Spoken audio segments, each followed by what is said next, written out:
닭고기는 많이 커. 설 연휴에 뭐 닭 좀 드셨습니까? 먹긴 했어요. 그러니까 닭은 참 소중한 것 같아요. 먹긴 했는데 예. 사실 설 명절에도 이 퍽퍽한 가슴살을 먹어야 되나 그런 생각으로 좀 약간 주저감이 있었는데 예. 먹고 나서는 갈비 먹는 것보다 더 낫다. 요새 건강식을 많이들 챙겨 드시잖아요. 네. 근데 건강식이 이제 최근에 보면은 저도 음료수 같은 걸 먹어도 이게 뭐 예전에 제로 슈가, 뭐 제로 칼로리 이런 게 맛이 없었잖아요. 근데 요새는 맛이 굉장히 좋아졌어요.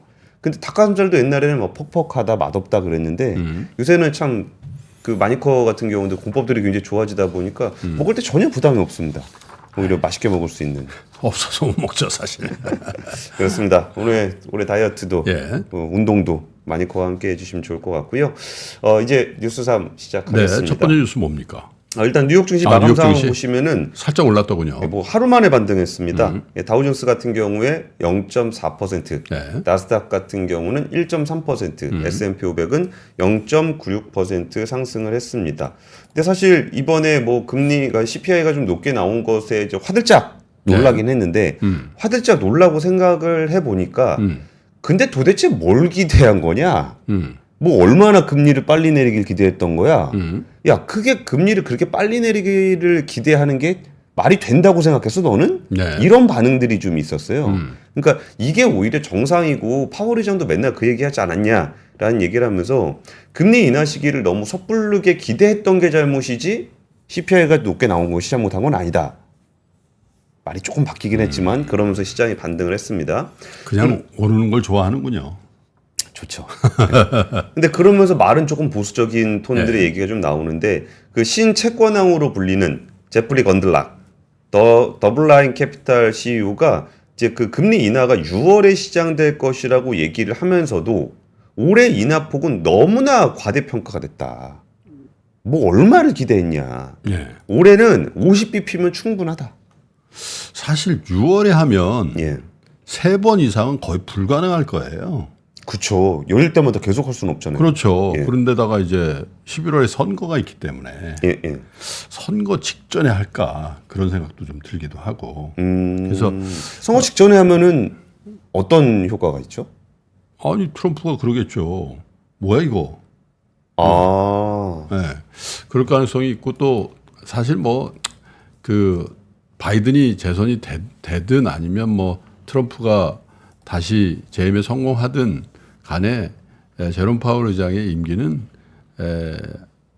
그 연장되지는 않을 것 같아요. 그러니까 트럼프는 공식적으로 얘기를 했죠.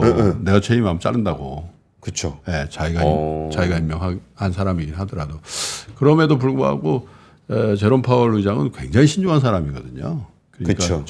정치적인 감각도 있고 선거 전으로 그걸 갑자기 뭐 이렇게 금리를 그것도 그럴 것 같기도 해서 6월에 만약에 한다면 건들락의 얘기처럼 2번 혹은 많이 해봐야 3번인 게 거의 확실해지죠. 그러니까 뭐 한 50bp 아니면 75bp 정도라는 거잖아요. 네. 근데 한 번에 할 때 또 빅스텝, 자이언트 스텝을 예상하기도 어려워요. 지금 국면에서. 그쵸. 지금 무슨 빅스텝 얘기를 하겠어요. 인슈어런스 컷을 하면서 뭐 빅스텝을 하고 막 그러진 않으니까. 그러니까 뭔가 이제 위기가 닥치지 않는 네. 이상은 뭐 그렇게 가기는 좀 힘들 것 같고 그러다 보니까 기술주가 반등을 하면서 와 엔비디아가 아마존을 탁 제쳤거든요.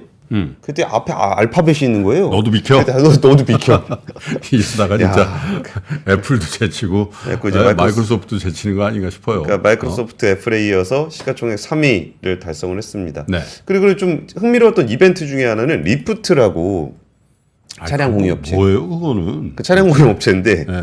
그러니까 조정이익 성장률이 전년 대비해서 500bp가 네. 좋아질 거다라고 해갖고 시간후에서 주가가 그냥 50%가 빡 올랐다가, 아니 50%가 아니라 5% 포인트, 그러니까 5% 포인트가 아니라 0.5% 포인트입니다.라고 해서 바꿨더니 그럼 폭락할 줄 알았거든요. 네. 근데 그냥 장중에 35% 상승하면서 마감했습니다.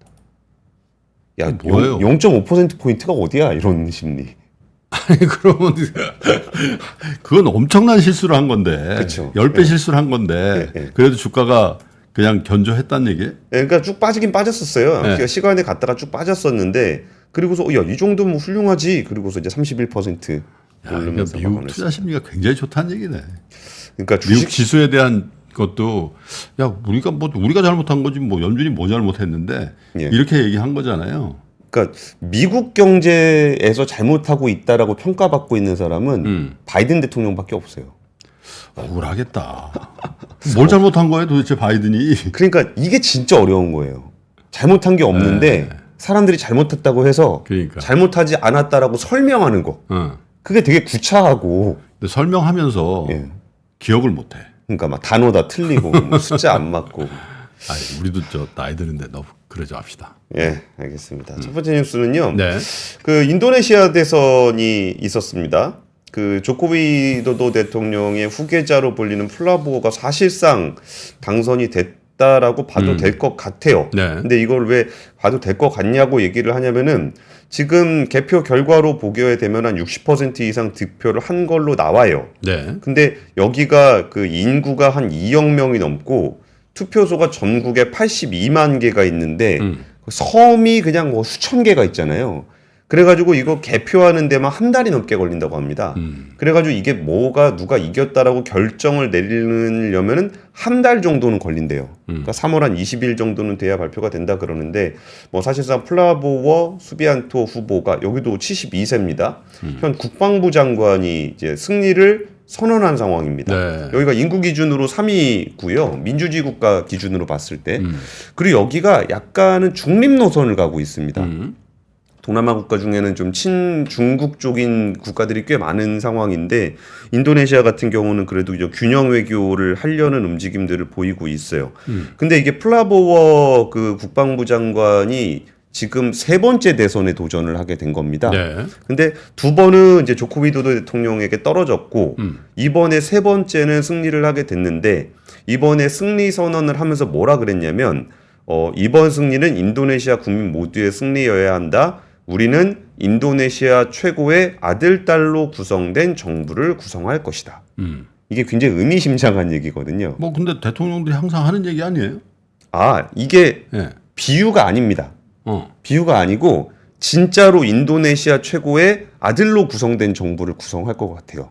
무슨 얘기예요? 그러니까 여기가 그럼 조코위 대통령의 정적이었잖아요. 네. 근데 조코위 대통령한테 두 번을 지고서 이번에 부통령으로 조코위 대통령의 장남 기브란 라카부밍 라카를 부통령 후보로 지명을 했습니다.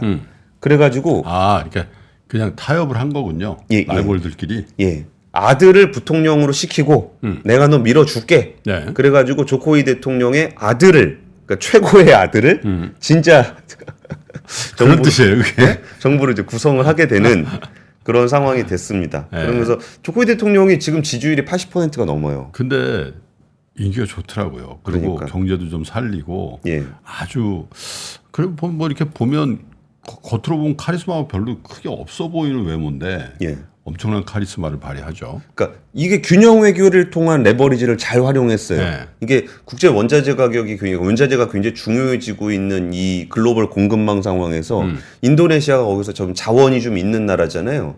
그리고 또 이게 미국하고 중국하고 싸우게 되면은 나머지 국가들이 레버리지에서 힘을 발휘합니다. 그러니까 뭐 잘해주면 편 들어드리고요. 근데 그러니까. 저기서 얼마 제시하는지 한번 네. 제가 들어보고 올게요. 요거 가지고 이제 약간 이제 밀당을 하면서 인도네시아도 자기의 입지를 굉장히 강화를 했는데 그러면서 지금 그 결국은 그 새로 정권이 출범을 하더라도 조코위 정권의 세 번째 임기와 비슷한 그런 흐름이 될 것 같다라는 거예요.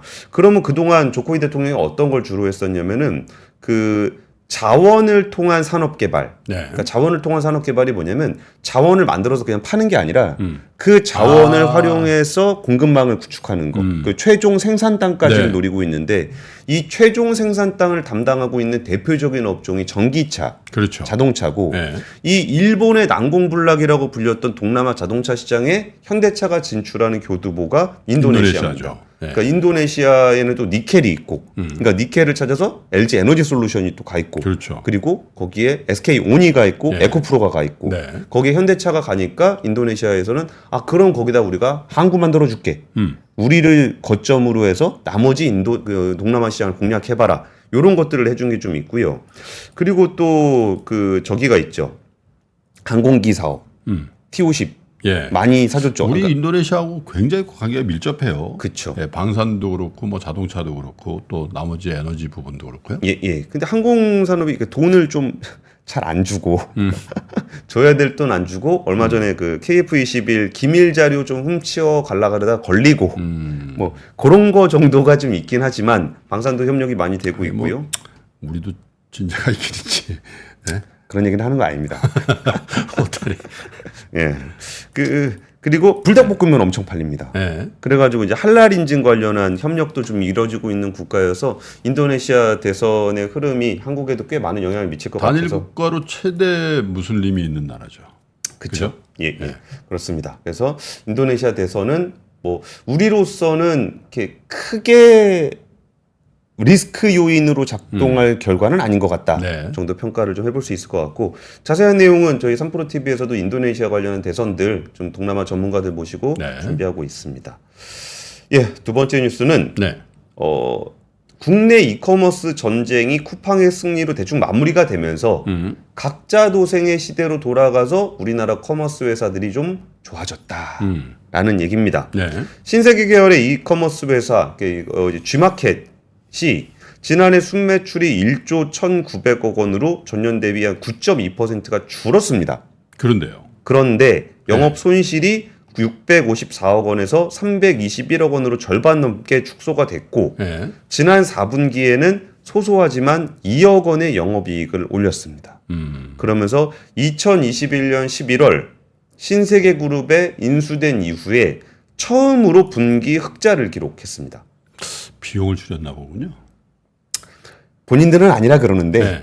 이게 쿠팡과의 전쟁을 벌일 때는 이제 프로모션 전쟁을 벌여야 되잖아요. 근데 아무래도 어차피 이거 그냥 뭐 맞다이로 붙어가지고는 안 될 것 같으니 좀 우리가 비용 절감도 좀 하고 내실을 좀 다져야 되겠다라고 한 어떤 판단들이 좀 있었던 것 같아요. 네. SSG닷컴 같은 경우도 순매출이 3.4% 줄었는데 영업 손실도 조금 개선이 됐습니다. 1,112억 원에서 1,030억 원으로 소폭 개선이 됐습니다. 근데 여기는 연간 거래 총거래액은 한 8% 정도 증가를 했다라고 하고요. 컬리 같은 경우도 지난해 12월과 1월에 그 에비타 기준 흑자를 기록했습니다. 이게 김프로님 잘 아시잖아요. 에비타 기준 흑자다. 이 얘기는 어떤 얘기입니까? 영업이익 흑자를 못 냈다는 얘기죠. 그렇죠. 현금 흐름상에서 다소 개선이 됐다는 얘기인데. 그렇죠. 예. 근데 어쨌든 개선이 됐다라는 걸 얘기하고 싶은데 네. 뭐 적자지만 개선됐습니다 얘기하는 것보다는 에비타 기준은 흑자입니다. 뭐 이런 얘기를 하게 되는 게 지금 컬리의 좀 상황이고 네. 롯데쇼핑의 이제 롯데온이라든지 이런 데들도 손실들이 많이 줄었습니다. 그리고 뭐 쿠팡은 이 전쟁에 승리했던 쿠팡은 지난해 연간 기준으로 흑자가 거의 기정사실화돼 있고요. 그러면 제 전쟁이 끝나면 평화가 찾아와야 되잖아요. 갑자기 그냥 중국에서 그냥 테무하고 알리가 그냥 짜잔. 강력한 외적의 침입이 돌아오고 있습니다. 그래가지고 네. 이게 좀 없어 보이긴 하지만 어제 모였습니다. 정부와 함께 다들 모여서 이거 어떡할 거냐. 그 앱 분석업체 기준으로 보면은 지난달 기준 알리익스프레스의 앱 사용자가 717만 5천 명으로 지난해 1월 대비해서 113% 2배가 넘게 늘었습니다. 알리익스프레스. 예. 사실 저도 깔아봤어요. 산 적은 없는데 뭐 어떻게 이렇게 싼 건지 한번 보려고 예. 저도 앱을 잘 안 까는데 깔아봤네요. 이제 점점 스며드시는 거 아닙니까? 아니, 사본 적은 없는데 진짜 싸긴 싸더라고. 분명히 정프로님 오시면은 그 중에 살만한 거 분명히 추천해 주실 겁니다. 형님 내가 이거 사봤는데 이런 거 좀 아닌 것 같고 이런 거. 테무 같은 경우는 지난해 8월 기준으로 52만 명이었는데 지난달 기준으로 570만 명. 와. 10배. 이렇게 늘어났습니다. 요즘 뭐 난리던데 테무 뭐 사면 뭐 적어준다며요. 저 드론 막 이런 거 준다고. 그러니까 이게 지금 이게 도저히 말이 되나? 뭐 1,000원짜리 물건 사는데 이렇게 아예 없어, 그러니까 뭐 무료 배송에다 이런 것까지 너무 해주니까 그럼 이 문제를 어떻게 바라볼 것인가에 대한 시각들이 굉장히 묘해요. 그러니까 플랫폼은 양가적인 측면이 있다라고 지난 말씀드렸었잖아요. 그렇죠. 예. 분명히 소비자 입장에서는 뭐 싸게 받으면 좋은 거 아니야라는 생각이 드는 거고 판매자들 입장에서는 야 중국 물건 저렇게 싸게 들어오면 우리는 뭐 먹고 사나. 그래가지고 사실 인도 같은 경우에 이제 그러니까 플랫폼 규제를 한다라고 해놓고 사실상의 글로벌 플랫폼을 규제하면서 자국 플랫폼을 육성하고 있다라는 말씀을 좀 드렸었잖아요. 그게 사실 그 플랫폼을 육성하는 측면도 있지만 그 나라의 중소 제조사라든지 중소 브랜드들을 좀 살리기 위한 네. 그런 조치들인데 이날 정현승 교수님이 당국대 교수님이 어제 발제를 맡아서 했던 얘기가 우리가 그런 식으로 할 수는 없잖아요. 뭐 소비자들이 좀 손해를 보더라도 그냥 하자. 요건 안 되니까 네. 어떻게 하면 국내 중소제조사 브랜드 역량을 강화하고 소비자 보호를 강화하고 국내 판매자가 역차별을 받는 부분들을 해소할 것인가 이런 부분들에 대한 이야기를 많이 했었어요. 이게 왜 그러냐면 우리나라가 직접 여기서 수입을 해올 때하고 중국에서 수출로 들어올 때하고 규제가 달라요. 그러니까 우리가 수입을 해서 들어올 때가 더 불리한 상황이거든요. 예. 그러니까 국내 무역상들이 이제 해외 직구에 비해서 불리한 점은 좀 개선을 해야 되는 거 아니냐라는 얘기가 좀 나왔고요. 이게 미국에서도 지금 이 알리테무 쉬인 때문에 난리가 났어요. 슈퍼볼 그 비싼 광고를 30초에 93억 달러, 93억 원, 네. 700만 달러. 3% 30초 광고하면 얼마입니까? 아이 뭐 그런 걸 비교하면 안 되겠죠. 여기서 6번을 내보냈습니다. 네. 슈퍼볼 경기 1회에만 540억 원의 광고비를 쏟아부었고 아마존이 그전까지 계속 1등이었는데 테무는 지금 그거를 넘어설 기세예요. 그래서 이게 테무가 작년에 쓴 광고비만 2조 3천억 원. 그러니까 미국 사이트도 들어가면 그냥 테무로 그냥 쫙 깔려 있는 거예요. 그리고 메타가 요새 주가 많이 올랐죠. 예. 전체 메타 광고의 10% 이상이 중국 쪽에서 다 쓸어주고 그래요? 있습니다. 그러니까 이거를 주식 투자하시는 관점에서 본다면은 알리테무가 어디다 광고하는지 그거 잘 보시면은 이 알리테무 때문에 좀 이렇게 죽어가던 CJ 대한통운이 벌떡 일어섰잖아요. 아이 뭐 죽어가던 좀 그렇고. 그러니까 쿠팡에 밀렸던 네. 물류 사업에서 밀렸던 CJ 대한통운이 알리익스프레스 물건을 받으면서 이렇게 좀 이렇게 실적이 많이 개선이 됐거든요. 평택항에 지금 엄청나답니다 지금. 그러니까. 네? 적체가 돼가지고. 예, 모든 이렇게 경제 사정은 이렇게 의미 있으면 양이 있잖아요. 네. 그럼 여기서 이렇게 커머스 회사들이 약진을 할 때 도움을 받는 거는 광고 회사들은 어디가 있는가라는 부분도 좀 광고, 살펴보시면 물류 뭐 이런 데들 그죠? 그렇죠. 그런 데들도 한번 살펴보시면 흥미로운 포인트가 되지 않을까 싶습니다. 네. 세 번째 뉴스는 안 좋은 뉴스인데 좋을 수도 있는 뉴스. 전 세계 국가들의 국방비로 쓴 금액이 약 3천조 원 사상 최대치를 기록했다라는 얘기입니다. 영국의 국제문제전략연구소가 세계 군사력 균형 평가 보고서를 냈는데 지난해 전 세계 국방비가 전년보다 9% 증가한 2조 2천억 달러, 약 2,940조 원으로 집계가 됐다라고 이야기를 하고 있습니다. 그러면서 북대서양 조약기구 나토 회원국의 국방비 지출이 전 세계 국방비의 절반을 차지했다라는 거고요. 뭐 사실 생각해 보면 그럴 만도 하죠. 미국도 포함이 돼 있고 그렇죠. 우크라이나 전쟁을 좀 하고 있기 때문에 국방비가 많이 늘어나고 있는 국방비 예산을 많이 늘려놓은 상황인데 지금 GDP 대비 2%를 국방비로 투입하는 유럽 국가가 2014년에 2개국에서 지난해 기준으로 10개국으로 늘었습니다. 이게 군비 경쟁을 하고 있다는 얘기네요. 군비 경쟁, 그 러시아하고의 군비 경쟁이 그렇죠. 될 것도 있고, 네. 그 트럼프 대통령이 얘기할 때 우리가 잘 실감이 안 났던 부분이 방위비 분담 이런 거 있잖아요. 그렇죠. 근데 사실 우리나라 입장에서는 좀 억울했습니다. 우리나라는 방위비를 많이 쓰는 나라예요. 위에 북한이 있기 때문에 방위비를 많이 쓰는 나라인데 이 유럽 나토 국가들은 방위비를 생각보다 별로 안 썼었어요. 그러니까 왜냐하면 평화로웠으니까. 주적이라고 불렸던 러시아하고 군사훈련을 같이 하고 있는 네. 그러니까 IS 테러를 대비해서 같이 군사행동을 하고 있는 상황에서 예. 거기서 방위비를 뭐하러 늘리겠어요. 그러니까 방위비를 많이 안 썼고 그랬더니 미국 트럼프 대통령은 왜 우리만 방위비 내고 니네는 안 내냐. 그러면서 압박이 이어지고 있었는데 러시아가 이제 실질적인 위협으로 다가오기 시작하면서 방위비를 많이 늘렸다. 그리고 2024년까지도 꾸준하게 늘려나갈 것이라는 게 지금 나오고 있는 분석 내용이에요. 근데 이게 뭐 단순히 유럽에만 해당되는 얘기가 아니라 지금 그 뭐 인도태평양, 아프리카 지역 이런 데서도 전반적으로 지금 긴장감이 높아지고 있잖아요. 그런 방위비 예산을 좀 늘릴 수밖에 없을 것이다라고 또 이제 분석을 하고 있습니다. 근데 여기서 별로 좋진 않지만 좋을 수도 있다라고 말씀을 드리는 부분들은 우리나라 그 방위 산업 네. 이 좋죠.